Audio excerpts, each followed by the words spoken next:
market is hanging on to a thread. The large techs are kind of dragging it up. Nvidia is underperforming in a big way, which is not a good sign.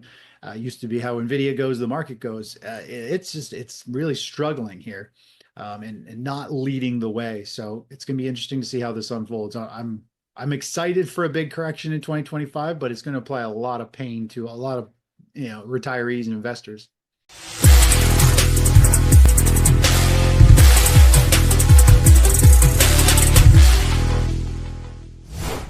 Welcome back to Metals and Miners. I'm its founder and its host, Gary Bohm. Today we have a fantastic discussion lined up. We're fortunate to have with us Chris Vermeulen. Chris is the founder of the Technical Traders and an author of the book Asset Revesting.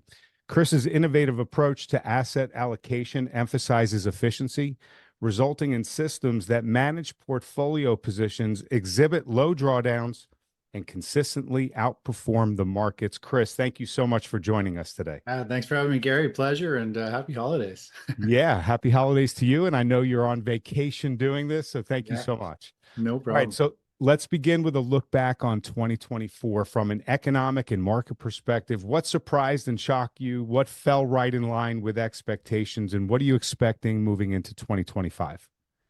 Yeah, well, I believe we've been in a major market topping phase for all of 2024. It continues to kind of stretch and run higher. The large caps, or more so the tech, continue to kind of hold this market up and drive it higher. I think the biggest thing was the dollar. The dollar's had a very big move, and gold together. They both had a very strong move this year, showing that I think there's a lot of global fear. It's not just, people looking for safe havens. I think the whole world is kind of moving into physical metals, and the dollar. And generally, I wasn't expecting to see the dollar rally as strong as it has. I think I kind of thought it was we're gonna wait till the market started to break down in a bigger way, and then we see the dollar take off. So just like the Fed doing such a huge cut rate, I think people are starting to front run positions. They're already seeing, oh, well, this always happens. So everybody moves into the position a little early. So I think that was the two biggest things: is the big move up in gold, the big move in dollar. And of course, with rates not really budging now for in the long term, bonds are probably going to flounder. I thought bonds would put in a very nice rally this year.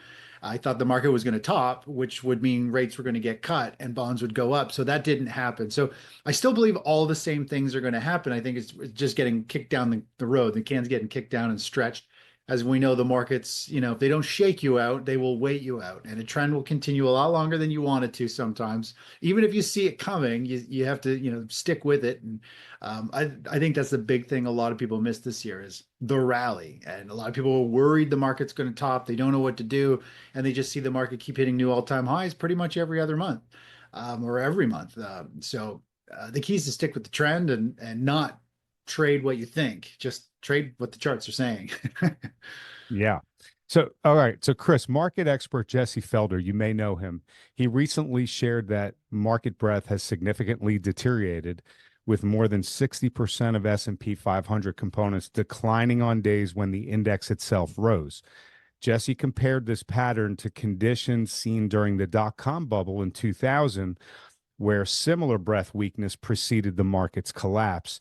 He further said something that was interesting, that the NASDAQ has recorded 39 Hindenburg omens. And a Hindenburg omen is a technical indicator that signals when a stock market downturn may be imminent. So he said that the NASDAQ had recorded 39 of these omens in the past year, more than double the level seen before major corrections like the 2008 financial crisis. Jesse also believes that these indicators suggest that weakening market participation and increasing fragility is lurking beneath the surface. Do you share the same sentiment? Yeah, I think the market's really weak. So I have a big hot list. I call BAN, stands for the best asset now, but it sorts itself through um, sentiment. Is money nervous and going out of those sectors? There's about 40 sectors or so, or is it risk on? Are people moving into these sectors? And then I have a short-term trend. Is the trend up or down? And I have a long-term trend analysis system that says, is the longer-term trend up or down? And the majority, almost all the sectors are in a sentiment is off, meaning people aren't really moving into them. The short-term trend is down and the long-term trend is now down. And a lot of that actually happened just with the Fed a week ago, the drop this week with the Fed. But they were very close to already doing that. And it really kind of broke some trends for quite a few sectors, did quite a bit of damage to the charts. But yeah, the market naturally wants to grind its way up, which is why we're in an index trading environment. We really have been since about March of 2021, where you're better to just play the indexes because they want to naturally keep going up. They're low volatility. They're very high in consistency in terms of the trades that we can place and have a bunch of winning trades versus sectors that are all over the place. So, you lift the hood of the car or of the markets, you look under, there's not a whole lot of breath. The majority of stocks, if you look at like the equal weighted SP 500, the small cap like Russell 2000 and the micro caps, and you blend them all together, we're actually just coming up to a major market top, a double top for the stock market. And that's the majority of stocks. That's thousands and thousands of stocks. So I agree. This market is hanging on to a thread. The large techs are kind of dragging it up. Nvidia is underperforming in a big way, which is not a good sign. Used to be how Nvidia goes, the market goes. It's really struggling here, and not leading the way. So it's going to be interesting to see how this unfolds. I'm excited for a big correction in 2025, but it's going to apply a lot of pain to a lot of retirees and investors. Yeah. So, okay. So from a sentiment trend, and indicator standpoint that you talked about, that you're seeing these things turn downward, and the breath is weakening, and the trends have stalled. Is there another time frame that this reminds you of? Yeah, it feels a lot. It's funny. I remember the 2008 market top the clearest because it was more recent and I knew a lot more about the markets. The 2000 market top, when it topped, I was really just learning and I took a beating. I lost a ton in that bubble because I was like 19 or something, or 18 at that point. And anyway, 2008, this reminds me of 2008 because I see the housing market kind of unfolding. I see all kinds of things breaking down from that side, the delinquencies for credit cards, for mortgage defaults, and I see it coming. Like I can see the writing on the wall for a whole bunch of different things, but I feel like it's actually going to be more like 2000 top, which is, I wouldn't say it's a tech-driven bubble that's bursting, although you could argue that with AI, but the technology companies nowadays are nothing like 2000. They had no value back then. They were just hype. Right now, tech companies are like the most valuable. They actually generate profits. So I do feel like we're going to top very similar to 2000 in terms of, I think we could have like 2 or 3 years of a bear market, multiple big multi-month waves to the downside, bounces on our way down, could drag out a long time. I think a lot of damage is going to be done to the charts. I don't know if it's going to drag out to be like a 3 year thing, which I feel like it could, but with the lack of liquidity and how everybody has access to information, I'm also worried it's going to be like a waterfall sell off. And it's like happens in a few months, just like COVID. It's like a quick flash. So it's going to be interesting to see how it unfolds. If that were to happen, would you think the Fed would jump in pretty quickly if we see a waterfall sell-off?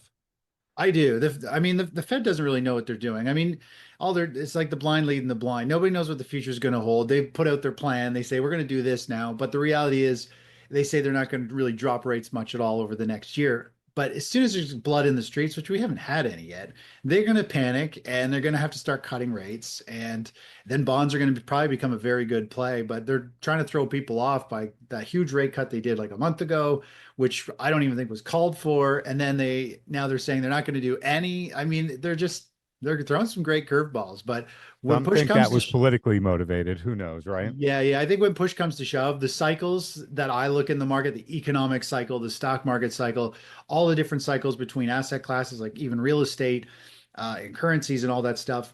When the tidal wave, these cycles come, it doesn't matter what they do, a bear market will take hold and it'll pull everything down. And the Fed can't stop it by cutting rates. All they do is create a couple bounces along the way and make it easier on businesses to get some free money because they're about to go out of business if they don't get cheap money because they need to borrow more. So All right. So if you had to classify this particular market, do you see the market as like a roaring 20s, 1920s style market? Do you see it as a 1990s style melt up market, or an overpriced, everything goes wrong style market? I don't know. The other ones I don't really know. I haven't been through. I'm very much so a hands-on person. Throw me in the ring, give me some experience, and I'll tell you how it fails, and I'll tell you if it feels similar. So 1929. I mean, I haven't really gone back to look at how it moved. I only look at charts, but I would say um, I think this is going to be like an interesting hybrid of kind of 2008 and 2000. I think we're going to have financial crisis of like banks defaulting and lots of bankruptcies and a spike in layoffs. Interesting. Um, and I think we're going to see a lot of companies that are pretty valueless and a lot of things that are just kind of hyped up probably get hammered and get hit. Will be interesting to see what sectors those are, but I So a think lot of a lot of the plays that were speculative that maybe wouldn't have come around had interest rates been higher, those are going to get hit pretty hard. Zombie companies. Yeah, exactly. I mean, there was so much free money going around. I was talking to somebody the other day, and they were talking about how many companies have all this funding, and all these funding things are still in place in the States. So many companies just aren't making any money, and they're just riding on free funding and raising capital that as soon as the economy goes a little bit south, they're not going to get funded anymore. And of course, they're not making money, and there's going to be a big wave of defaults. But I mean, we need it. I mean, it's going to be a great opportunity for so many people. Um, yeah. So I think it's going to be a financial crisis. We're going to see banks blow up. The Fed's going to have to step in and do stuff. And we're going to eventually just see a lot of defaults and bankruptcies kick in, which we haven't heard of that in a long time, it feels like. Yeah, yeah. And so, I know I've heard you talk about the psychology of market cycles a lot. Um, here we are talking about speculative plays, speculation, a lot of because of the low interest rates, the free money. Look around. We've got the Hawk Tuah girl who launched this meme coin, and then literally people lost millions of dollars. You have some guy that bought a banana taped to a board for $6 million, and then he ate the Ate it. banana Yeah. afterwards. Yeah. And then you have a meme coin called Fart Coin that up until a few days ago the market cap was $1 billion. It was bigger than 40% of the companies in the S&P 500. I mean, yeah, we could giggle and laugh and joke around about this stuff, but seriously, what in the world's going on here? Doesn't this type of ridiculous speculation end very badly? Yeah. I think it does. I think we just saw an uptick of like insider buying.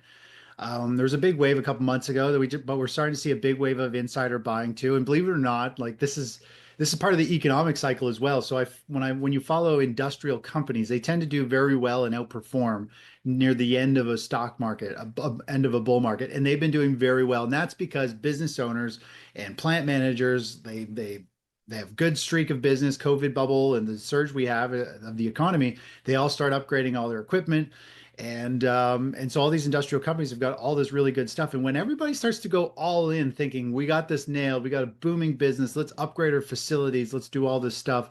Everybody's piling into that stock, MSTR, I think it is. And now all the media around it is all these people saying, "Oh, I bought a car, I got a Lambo, I bought a house with my buying into this stock." It's sucking in all these people that um, it's turning into the feeding frenzy as you just said, and I think there's maybe a little bit more left. I think there might be another like couple weeks. I'm kind of hoping the stock market has a huge pop. I'm expecting one more big rally. I say huge, could be 3-5%, but a lot of those other stocks and coins could go ballistic in that window and create that tipping point that everybody gets sucked in at the last minute. I think January could be a bloodbath, a massive turnaround with Trump coming in. All my cycles are more or less pointing to a major top in January. And the sentiment I think is there, the emotional wave of people just doing to us, I guess, ridiculousness. It's like, yeah, I met a guy actually here at the pool. I'm in Florida for a few weeks, and he was talking about somebody stole 13 of his Bitcoins, and he was totally beside himself. So he sold his house, sold his car, and just piled in and bought Bitcoin, supposedly. So because he just wants to get back in.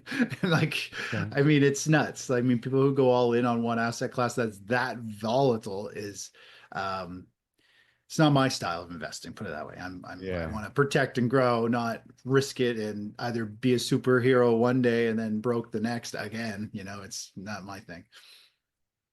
Well, I would love for us to look at some charts here if you're okay with that. Sure. Yeah, so I'd like to first pull up the S&P and have you share with us what you see currently, what you see coming in the short time frame and in the long term. Yeah, so we've got the SP 500 here, and we've got the markets putting in what is more or less hopefully a cycle low. So if we look at these markets, we have these standout lows in the market that kind of happen over and over again. And we more or less just had another one here where we had a certain level of panic selling in the stock market. We had the VIX spike up 74%. We had massive volume. Everybody dumped the Magnificent Seven, which are all the FOMO traders, the fear of missing out. They want to, the momentum traders. They all want to pile in and make money. And they all bailed out, and now the market's trying to put a rebound. So I do believe we're going to see the equities market rally up and potentially try the highs that we were at just a week ago, maybe push a little bit higher. Ideally, that will be great. The higher it goes right now and the quicker it goes, the more likely we're going to see a big reversal in January because it'll be that emotional feeding frenzy. Everybody chases it into the close or into the close of the year. So I do think we're going to see stocks continue to rebound. I think we're going to see gold continue to hold up and things like that. But the equities market right now, I mean, if we go and we take a look at our strategy, this is my strategy here. The top here is the SP 500, and the important thing is to know which asset money's flowing into, and that's what I specialize in. Find out where the money's flowing, hop on that wave and ride it. And so we had a buy signal in the SP 500, which continues to move up. Same with the NASDAQ. And we ended up getting out of TLT. We got out of TLT here and moved into equities. And TLT's just been going the opposite way. And they're almost split the same. One's up 10%, one's down 10%. And this is why it's so important to follow the money flow and why I don't believe in the buy and hold, where you'd hold both of these. And if one's up 10, one's down 10, you don't really make much money. So that's right now, I think the key here is the market trend is up. You want to be in equities. That's what our strategies and our systems are saying is money's still flowing into stocks, and they're moving into small caps. I mean, all the ARK ETFs have been outperforming, and autonomous vehicles and blockchain and all that stuff. So as you mentioned, the emotional wave, the feeding frenzy, the euphoric is kind of here, and it's an early warning sign, but you got to ride the stocks upward until proven wrong and then switch assets. So, how does the NASDAQ look to you, and what are you expecting to see? What are you expecting to see? Post January, are those channels that you were showing just a moment ago? Are they going to break down?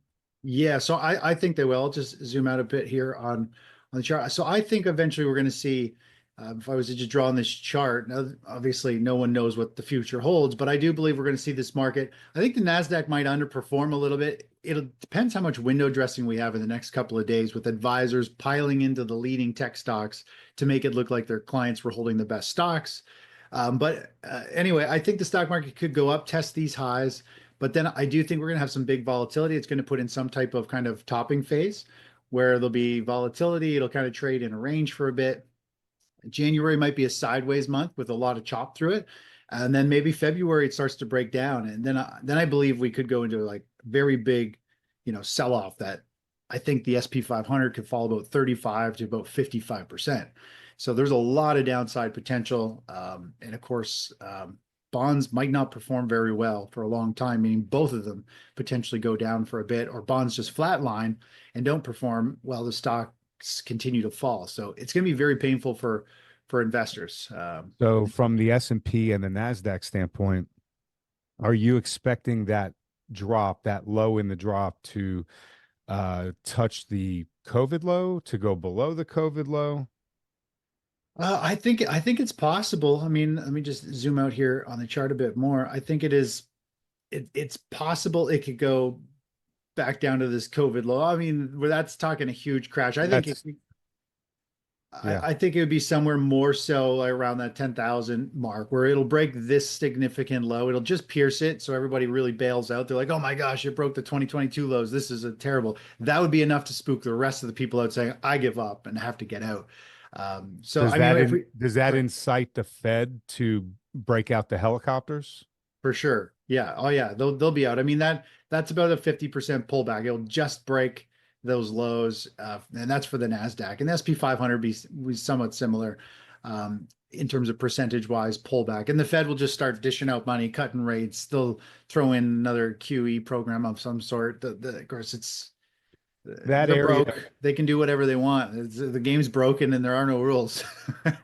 that low in 2022 also has a lot of resistance area back in 2020, late 2020. It looks like there's similar amounts, yeah, over Yeah. there. Yeah, there was a big pause through here before it took off. Yeah. So it'll be interesting to see where we go. I do think there's going to be a huge unwinding. I think this pullback we saw in 2022, the Nasdaq, I don't know what it pulled back. The SP 500 pulled back about 25%, the Nasdaq about 35%. Um, that I think is going to be feel like not so bad of a pullback compared to what's going to happen. A 50% pullback is or more is going to hurt.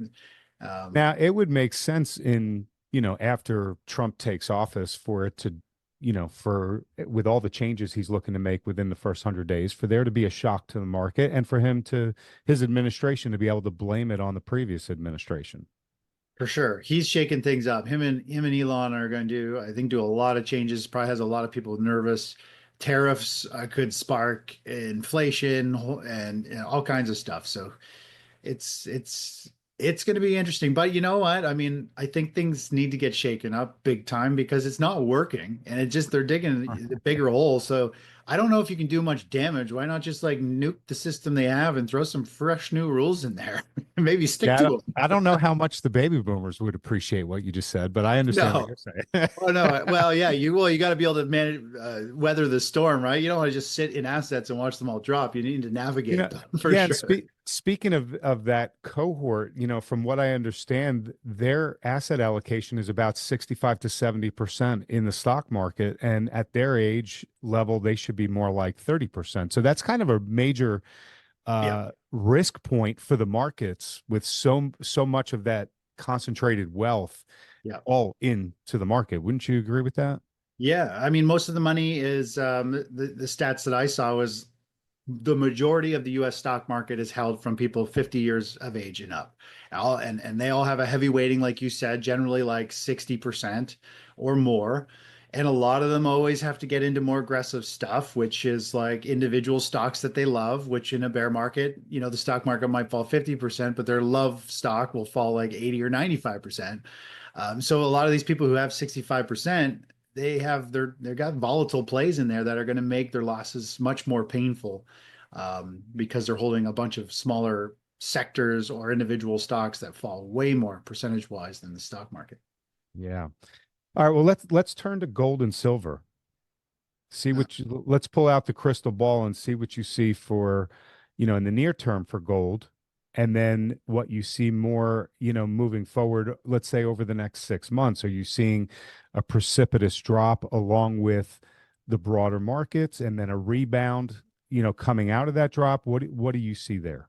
Yeah, I mean gold's been super steady. I mean, it's been moving like should have been from 2019 when it started a big breakout. We'll look at the big picture in a minute, but it rallies, it has a pause, it rallies and pauses. And we've just had another big rally and now it's pausing. It hit a major level. We were looking for it to hit 27 to 2800. I put this out back in 2019. This was the key target before the next measured move, and then we go into some big correction. So we've hit all that, and now gold is really just kind of channeling sideways, and we're in a favorable type of market condition where gold should continue to hold up. In fact, if we just kind of look at the cycles here in terms of the stock market, which is this blue cycle, typically gold does very well in this market environment. And so as people get nervous and the stock market starts to probably get choppy in January and February, we could see gold continue to trade sideways or even push to a little bit of a higher high. It's just this market condition, this big cycle where it'll hold its ground and move up while everything else goes down. But eventually, when there is some big selling, I think we're going to see gold have a much larger correction. So right now, I'm still neutral, slightly bullish on gold. We actually sold our gold somewhere right up in here. We got out of GLD trade. It hit our target, and we're moving on because this trade to me is now over until we get to the new setup, which, as you just mentioned, Gary, if we look at the big picture is what to me really paints the story of kind of where we are in this cycle. So if we were to go to the beginning of the last kind of super cycle low where it started here, We go up to the rally in 2011 and we go down to this low. If we carry that forward, it measures out where we should see gold rally to. And this is where we started a new super cycle. It broke out right here in 2019 after this long base. And once it started that new super cycle, the 618 is what we're looking to hit as the first target. And it should usually pause and hold at that level for a while. And then if it does, we usually see this 100% measured move get hit, this green line at the top, which is what the one stands for. And so we hit that.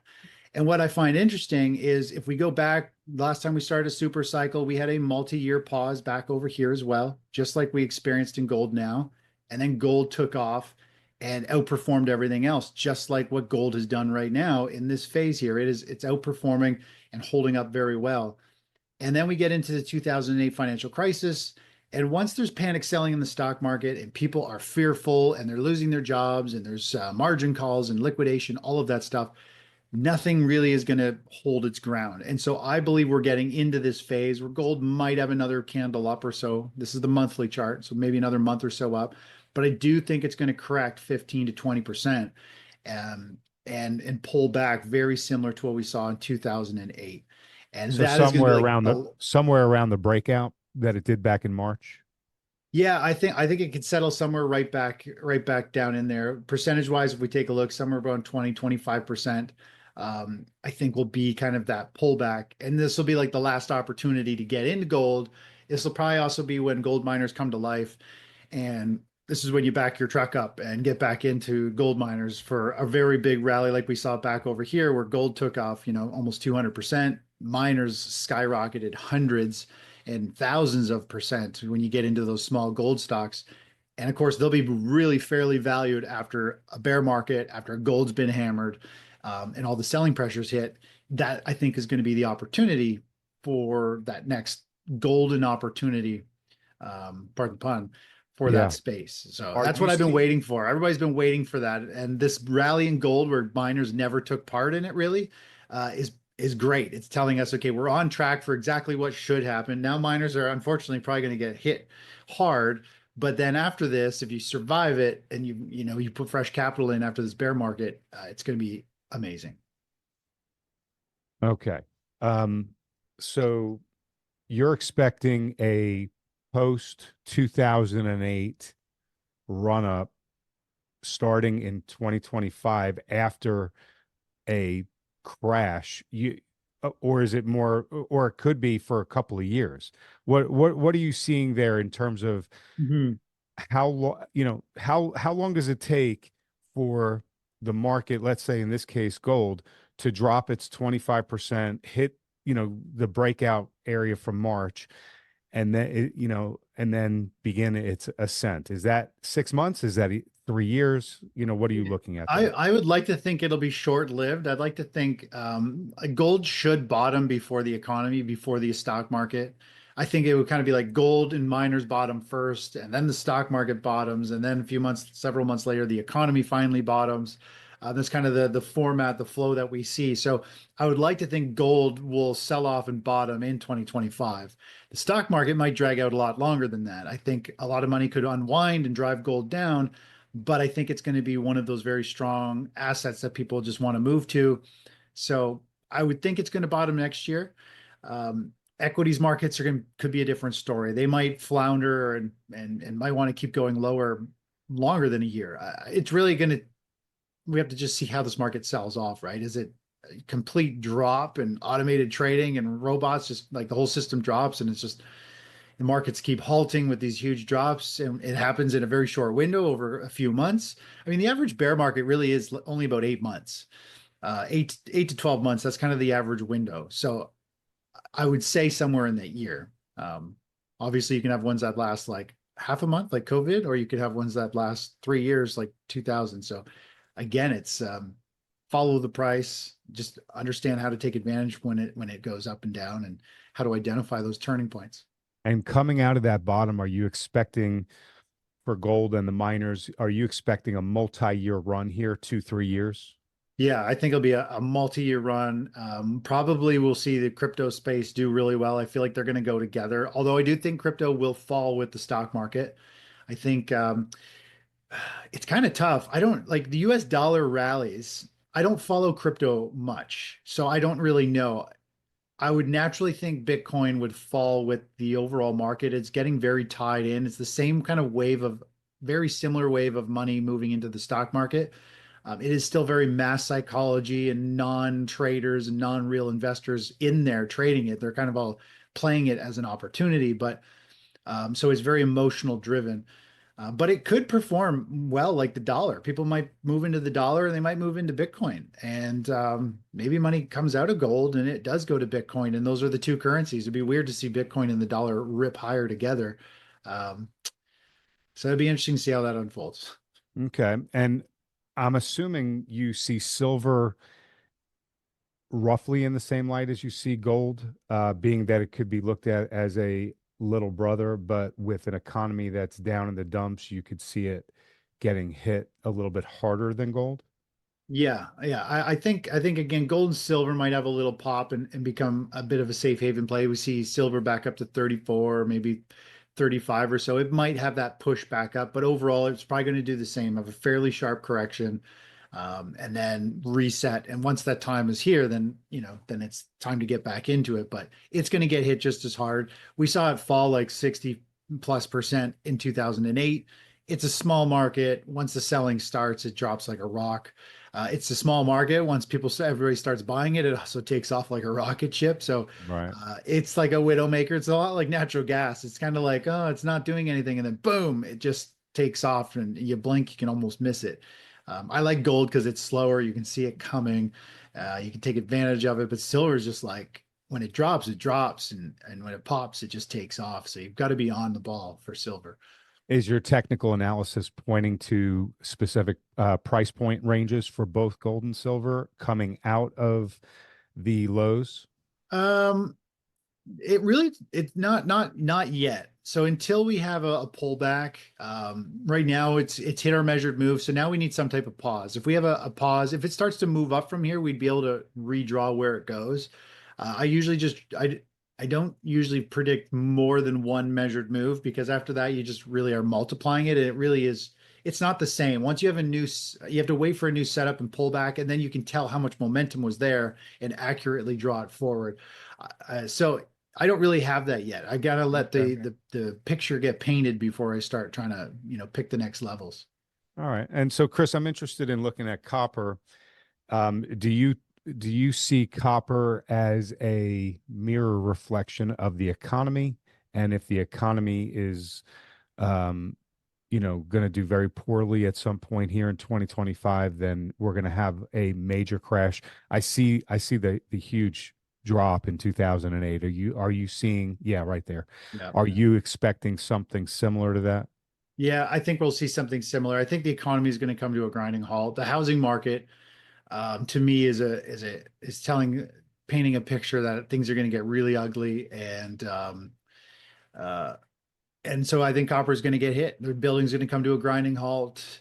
I mean, we have everything now is so electronic. There's a huge use for copper, and we just keep going more and more digital and all that stuff. But Yeah. overall, it is a sign. It has a lot of these like pivot lows. If I was to just kind of zoom in on this chart a little bit, I like these pivot lows when they're all stacked up like this. So we have a low here, we got another low here, we got a low over here, we got another one here. So more or less, when these lows are in place, we could also draw like kind of a little bit of a support trend line. Whoops, a support trend line through here. And so copper is kind of set up Yeah. for quite a drop, that if it starts to break down below this level, every time it breaks one of these blue lines, there's going to be a wave of stops getting hit, and then a wave of not only them getting out, but then people also putting on a short position. So they're selling from the stops, and then there's short selling, which drives it down even more. And when you have a couple close together, it can create a bigger wave. So I think we're going to see copper put in this giant, I would kind of see this as kind of a big double top. And if it breaks, this is a long ways down already, but this is kind of a topping phase, and then it could reset and come right back down into the low twos. I think very easily. Do you Tips. expect another pop up here, coinciding with a broader market move higher. It looks like with that trend, the trend is your friend. It's been Uh-huh. going on for a couple of years. It has not broken the trend line yet. Yeah. Are you expecting it to bounce off this trend line and go a little bit higher here moving forward in the very near short term? No, not really. I mean, this is a monthly chart, and this. If we jump to the daily chart, I don't think so. I think we're just pending some bad economic data, and once we have some bad economic data come out, I think we're going to see a big drop. You can kind of see on this chart, it really is making a series of lower highs. Yeah, I It's see that. got these patterns. It's on the verge, I think, of having another leg down. The crude oil chart to me paints a very big picture. Also, I think we'll see copper, we'll see crude oil break down, and there's going to be huge moves in the energy space and dividend stocks. Things are probably going to get pretty ugly. But to me, the copper chart looks like it's putting in a top, and I don't think it's going up. It might have a Is, tiny bounce, but nothing really trading. is uranium telling a similar story to you to the other energy plays? Uranium is really volatile. I don't follow it too closely. I do think there's going to be a huge opportunity in it in the long run. I mean, it was so out of favor, and now it's building a base and a launch pad. I think when the stock market sells off, pretty much everything is going to get pulled down. But I think one of the best ways to get energy, and relatively one of the cleanest ways, I think, is uranium, like nuclear plants. And so I think there's going to be big potential in this space when the time comes. It'll be a question: do gold miners do better, gold and silver miners, or do uranium stocks do better? That's going to be like the big toss up, and I think probably both are going to do very well. And but I think uranium is in a bit different opportunity than like oil, energy space. The chart of oil, of what it's got set up and how energy stocks in general have been trading, like XLE, the energy sector. I think they are primed and ready for a huge pullback. And I think it's just waiting on one piece of bad economic data, and oil is going to sell off and break down and have a huge drop. So that's all I wanted to go through on the charts, but I wanted to ask you, regarding your thesis here. You have this concept, this idea that you're expecting the market cycle to play out where we might have a little bit of room left, in the stage three, but it's going to move into stage four. We're going to have some major selling off of things. And that's going to affect everything, but then it's going to cleanse things, and coming out of that, we'll have opportunities of a lifetime. Okay. Yeah, So did I say that correctly? I think so. That sounds about right. Yeah. Okay. So from the standpoint, and we don't need to share the screen anymore, by the way. Okay. But from the standpoint of that thesis, in your opinion, what could derail that? What could change your thesis, your expectation for how the market cycle could play out moving forward if it's not going to be that way? Yeah, well, I think if Trump gets in, for all we know, it could spark a whole new bull market and things just take off. And it'll be interesting to see where the money is flowing, if it's flowing into defensive kind of, I hate to say risk off or defensive plays, because they're actually generally not that defensive when the brown stuff hits the fan.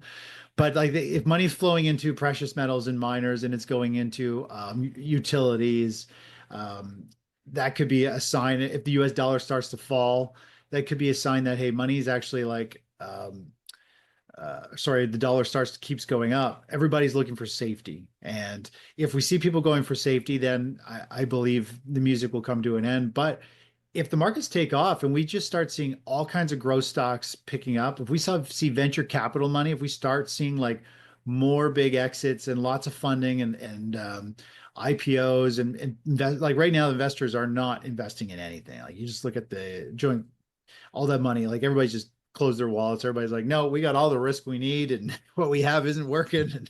And, so we need I to bought see. enough bananas taped to a wall. Yeah, I'm full. So I think we need to see money flowing into the small caps and startups, and people opening their wallets and starting to expand. But we're seeing like lots of layoffs in areas that aren't good. Like we're seeing Yeah. manufacturing layoffs keep picking up, and that's a leading indicator. If manufacturers are slowing, they already get orders like for 4, 6 months in advance. So if they're laying off, companies are slowing down. I met with some companies in Las Vegas about a month and a half ago, about 36 companies, all from all around the world and big companies. And they all said the same thing. Things have just dried up and they're all tightening up and cutting costs. And um, so what would derail it? I guess if there's some big tax benefits and the investor needs to be re-energized that there's upside potential and there's lots of growth and people will start investing again and moving into the stock market. But I think a lot of people are worried the market is topping. And I think a lot of people think it's also AI driven. And yeah, it'll be interesting to see. I don't know what would spark it because I feel like everybody's already extended and stretched pretty thin. So I don't know how you get them through there unless you dish out a bunch more money. To your point about businesses struggling, not all businesses, but there are restaurant chains closing.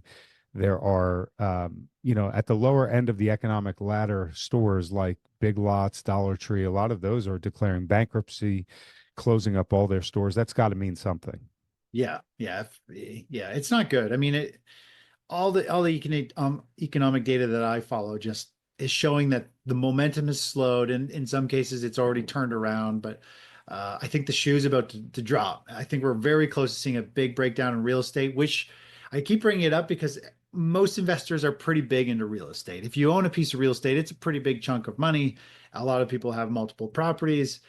And real estate property has been holding up at the same level for a long time. Now there's tons of supply, but they're not selling, but they're all for sale at the same high price. But eventually the floor is going to give and everybody's going to see like, their homes drop about 100 to 500K in value probably very quickly. And that's going to tighten people on their wallets and that's going to hit everyone where they recognize it and feel it. And they're like, holy, our house has dropped this much. And I think that'll be the tipping point of housing pricing is in free fall. When they start hearing that on the news, people are going to be like, oh my gosh, your house, should we sell? It's going to create that feeding frenzy and people tightening up that we just lost hundreds of thousands. And so that's has there ever been a time frame where the market cycle didn't play out like based on the chart that you like to show? That psychology of market cycle stage 1 through stage 4. Has there ever been a time when it didn't go through all 4 stages? Yeah, like 2015, 2016, it looked like it was in that stage. It was putting in a topping stage. I think Trump got in and it took off. Um, so it happens. Like it's only a topping phase when it like breaks down and starts a stage 4. So right now it is a giant, more or less the market's having a big pause, a weak underlying weakness. You can't see it from the major indexes because they keep going up, but the majority of stocks, as you mentioned, aren't going up.